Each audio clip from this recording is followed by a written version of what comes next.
Jai Shri Mataji.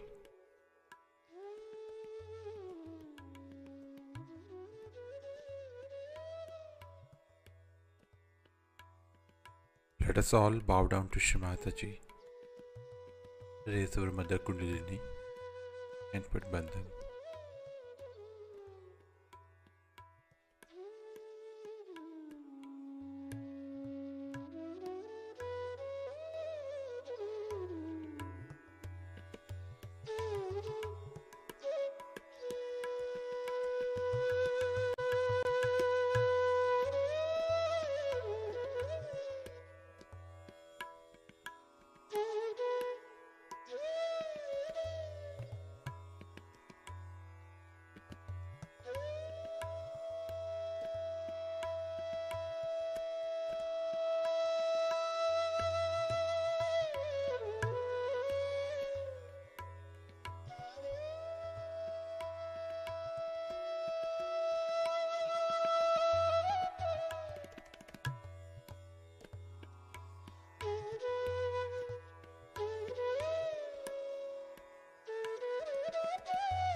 Let us place both our hands on Mother Earth.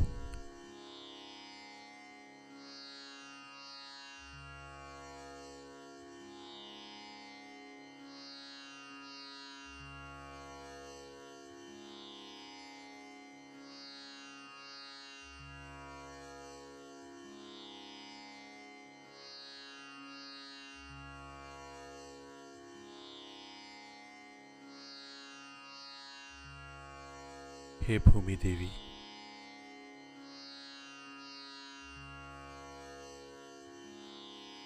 we thank you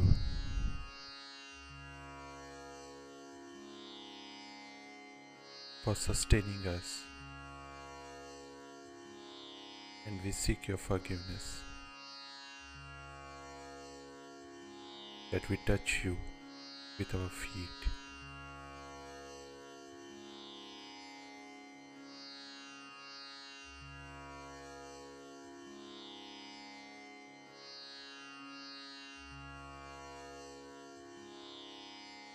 Shri Mataji,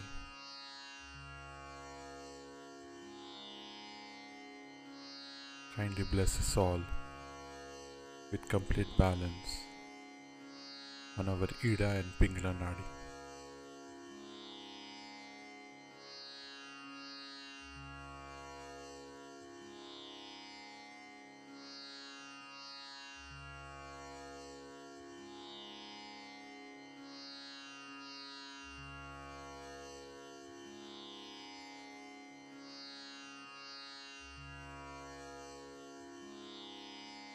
Shri Mataji,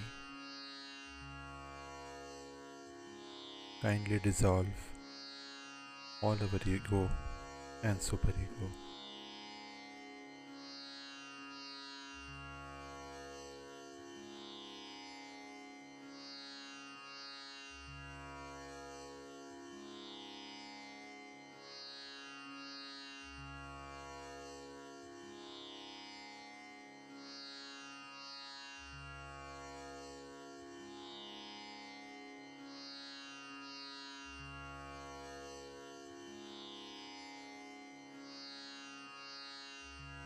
Let us bring both our hands back in our lap.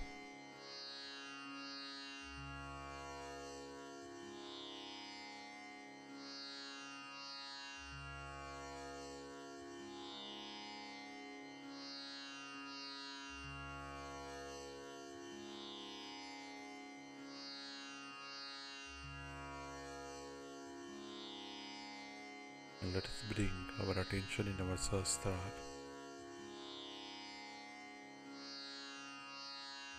Let us place our right hand on our Sahasrara and give it a little massage.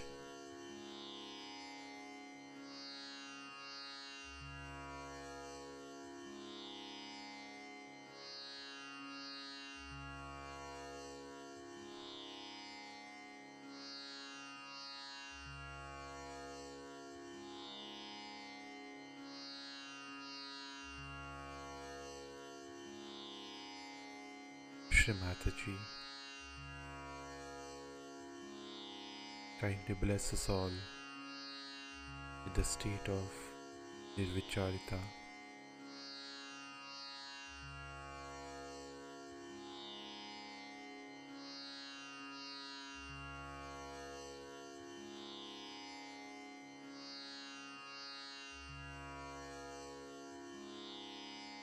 Both hands back in our lap, and let us continue to keep our attention in our Sahasrara.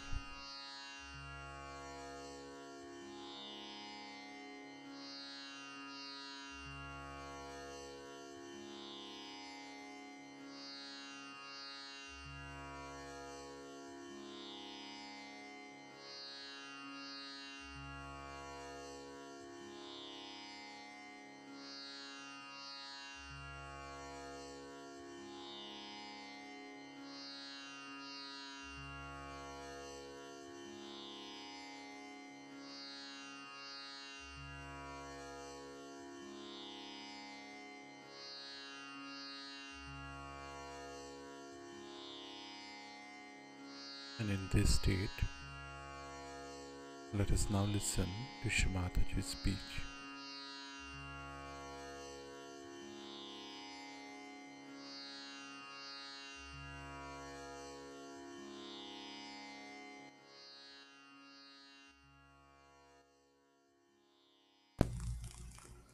Before, in the garden, you would go and collect all the thorns and put them in your body. That was the situation. Never looked at the flowers. And suddenly, after realization, you'll be amazed. You just see flowers and don't bother about thorns. Or if you find, you take them out. There is joy even before realization and after realization, but there's no capacity to enjoy. That capacity comes to you after realization. And the main thing that happens to you is the discretion. Then, like the swan, you just take the milk of everything. At everything, your attitude becomes very different. Start seeing things in a different angle. Like once we had to go to one very ancient temple to see some art.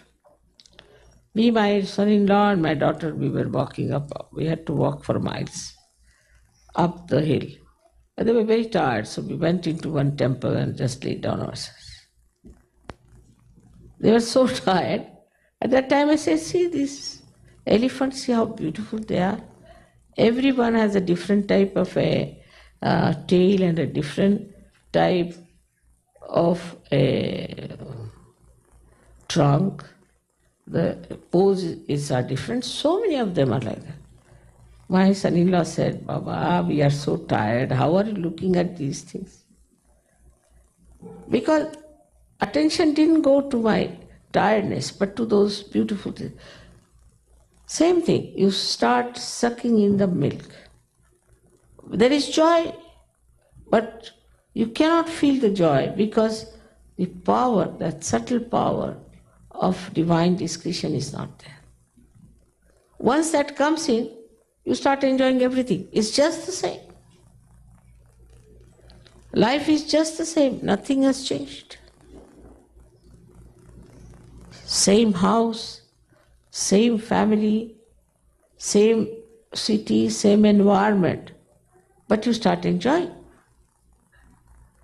Because the sensitivity of your Hamsa chakra is now only for divine discretion, and you immediately know, and then you don't want to do anything with the thorns. Only want to gather flowers, and you know how to gather flowers, and you are in joy. So the light of the Spirit which shines through your Hamsa chakra gives you wisdom. Wisdom doesn't mean that you know how to argue things or you fight with people. No, it doesn't mean that. Wisdom means how you take to the good side of everything to enjoy it. This is wisdom. And that you avoid all destructive things and take to something constructive. Now you are going, say, on a road, and it's written there, there's danger. Before realization, they will say, all right, let's see what is danger. They will jump into it and say that we have got nirvana by killing themselves. Such explanations. But a sensible man will say, oh no, danger, go back. What's the harm? After all. He preserves himself.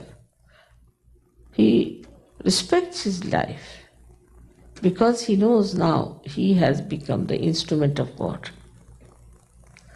So wisdom comes to you automatically, but through experience, then you know this is the right path. Through experience, you start understanding. Nowadays, I'm telling all these things to you. Say, if 20 years back I never talked of these things to them, because I knew if I start talking, they'll say, oh, she's talking something out of the blue, God knows if it is true or not. But once the wisdom becomes transparent and you start seeing through it everything very clearly, makes your mind absolutely clear, then anybody who tells things of wisdom, you never feel bad about it. On the contrary, you thank that I'm so lucky that I can hear about these things, such nice things. And also those sayings start giving you joy. So with the ear, you hear so many things, used to hear the same things, might be hearing so much music, everything before also. But it never gave you joy. Now because of this transformation, the same music which you heard before now makes you feel as if you are in the seventh heaven. It gives you ecstasy. The poetry which was quite mundane, ordinary. People told me, Mother, it was such a headache to read William Blake in those days. But now we love it. We read it like Bible. Because now you have developed new sight, new hearing power. All these are called in Sanskrit the Atindriya, means the organs which are subtle organs within us. So eyes have a subtle organ, ears have a subtle organ, and these subtle organs then start emitting such responses to all the surroundings that you just gather whatever is beautiful. Say it is very dark. Normally you'll be frightened. But if it is very dark, you say, oh, it's very good.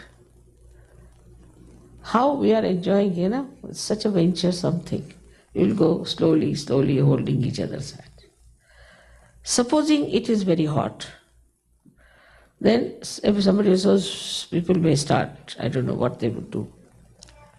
Another would just say, It was quite nice day. You see, it's nice sometimes to have hot is also very good. Like that. If it is cold, the other way around. So this you start enjoying every aspect which is supposed to be very, very bad for others. To you, you know the aspect of that what is to be enjoyed. That part which is to be enjoyed.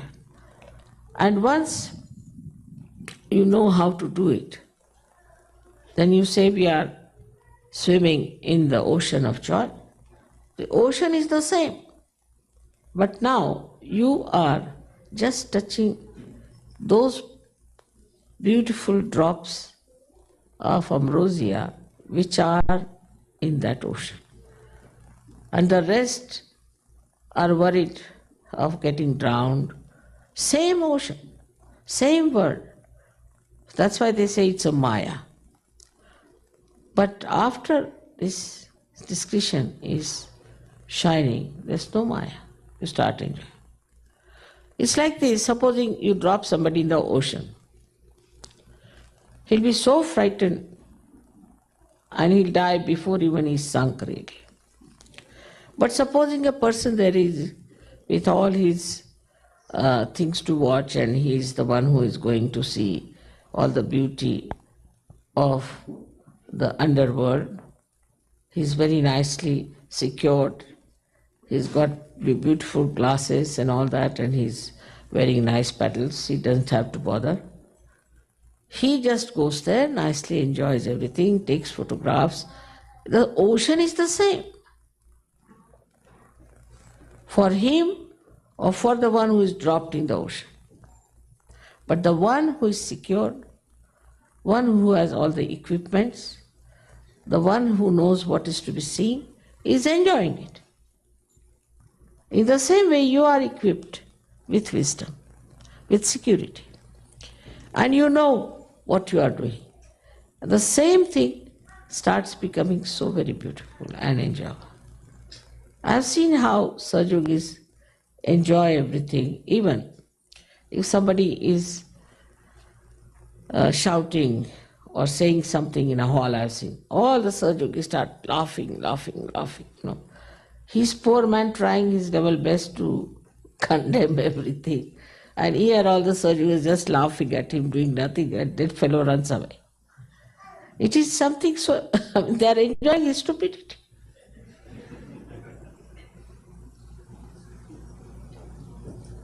So the whole attitude of life is so changed because of this Hamsa Chakra.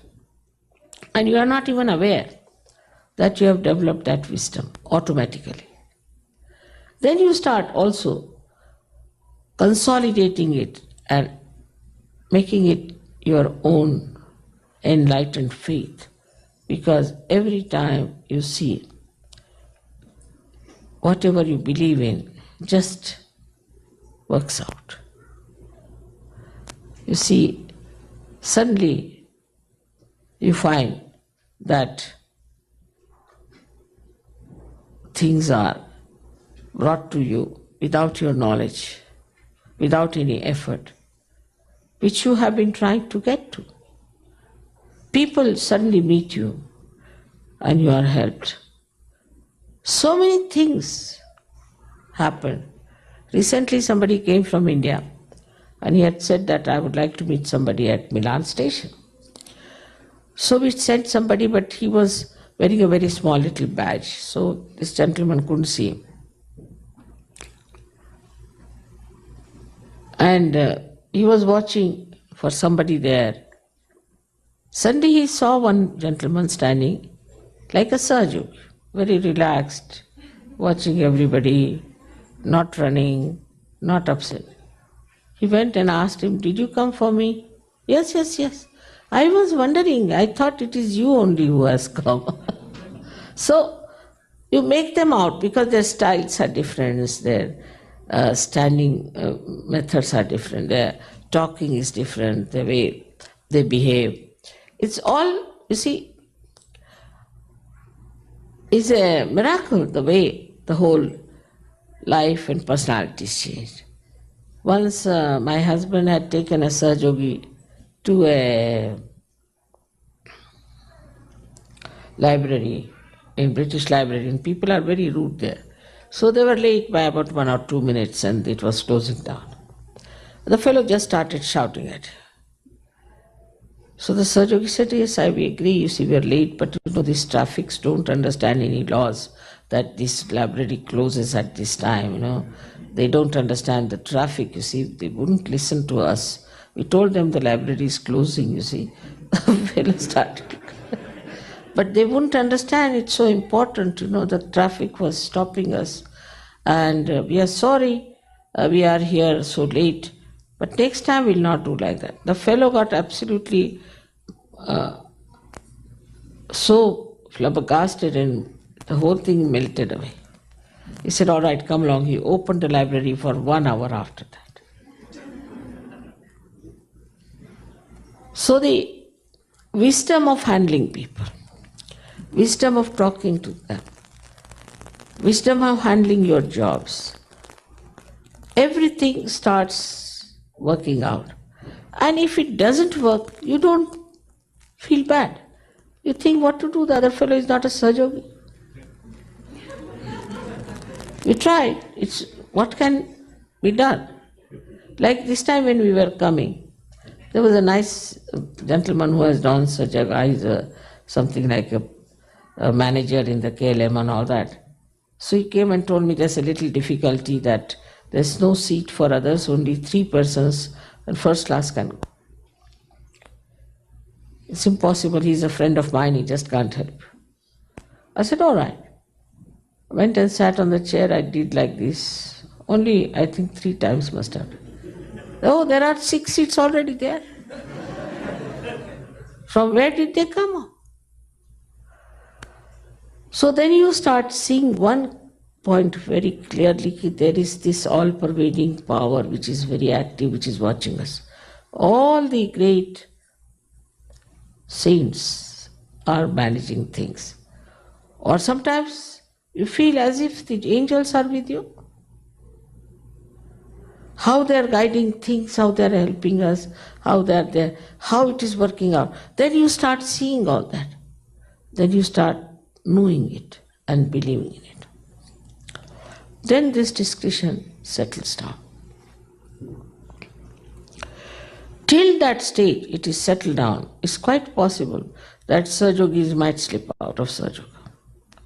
I have known many that they come to Sahajog and they slip out on small points like that. Some other Sahajogi of their style only can say something harsh to them, they slip out. Because on the periphery we have all kinds of people. And on the periphery if you stop and somebody says something to you, then they drop out. Because they have not reached that state of discretion, that this is the right place I'm in. If another is wrong, he'll get out. Why should I get out? The growth is only possible when your hamsa is put right. Without that, till you are completely there, it's very difficult. But once the hamsa is established, I have seen people become really very dedicated. As you know, it's a very big organization we have all over the world. I have no secretary, I have no organization, I have nothing like a office also. But everybody is my secretary. Everybody is working it out on their own. They are identified with it. They are responsible for it. I don't have, I'm like a plug, they put me here, all right, there, it's all right, wherever they put me. I have only this much of discretion that they are my children, they'll not do anything to harm me. They'll look after me. Sometimes, of course, it could be quite hectic, could be very fast movement, whatever else, but I don't mind. Because they are doing so much for Sahajoga. And they want to do it more and more. And they are so responsible. So, I respect it. Sometimes people say, Mother, horrible schedule you have, you can't bear to see it, you see it's too much. How will you do this? I can do it. Because I have absolute faith in their identification with Sahaja Yoga. They are not cheats, they are not hypocrites, they are not doing for their own being, own self, but they are doing it to help Sahaja Yoga, to help others.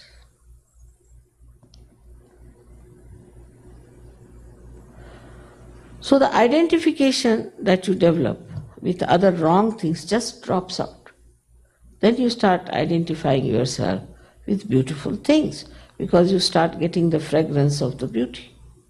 Then you start enjoying that beauty and your heart starts opening out. All this joy and all these things are not possible if your Hamsa is still infected with ego or with conditionings. We have so many conditionings, like Hindus, like Christians, like this, like that. These conditionings are so much. Such false things we are following. But once we give up all these conditionings in the faith that we are doing it for our benevolence, this chakra opens out very well. Without this, agya cannot open. I mean, you see, it's an entry to agya. It's entry to Vishuddhi. It's entry to all the chakras of your head, the pithas that are there. So it's so important to keep your Hamsa chakra clean. I have also told lots of things that can keep the Hamsa chakra clean, which you all should use. I mean, on the physical level. Also on mental level, I have told you what you have to do is to study your mind. See the beauty of anything and not the vulgarity of it, not the utility of it, but the beauty. Slowly, slowly you will find your eyes will become cleaner and cleaner.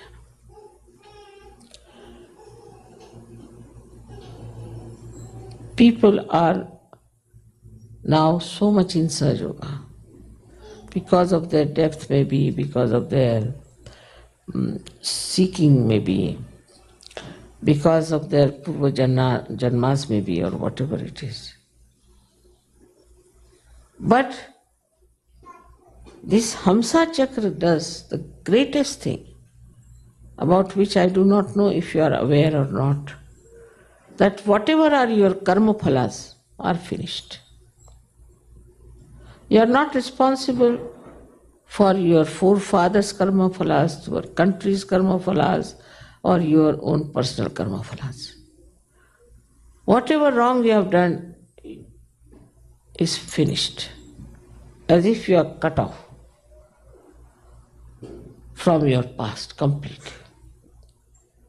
Once this is established, then all mistakes, all wrongdoings, not only of you, of your relations, of your forefathers, of your family, of your country, of this world, anything doesn't touch you. You are aloof from it. And in this Kruta Yuga, where this Brahma Chaitanya is trying to expose and to punish people for their past karmas, collectively also, country-wise also, will not be able to even touch you. Because the light of this center is extremely powerful. And you will be redeemed of all the fears of whatever you have done before. You'll just be beautiful like lotuses which have come out of the mire, and you will emit beautiful fragrance all around the world. May God bless you.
Mahamantras.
Namo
Thank you, Shamataji, for all the joy and blessings through this beautiful morning meditation. Let us all bow down to Shamataji, raise our Mother Kundalini, and put Bandhan.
Let us meet again tomorrow morning, same time.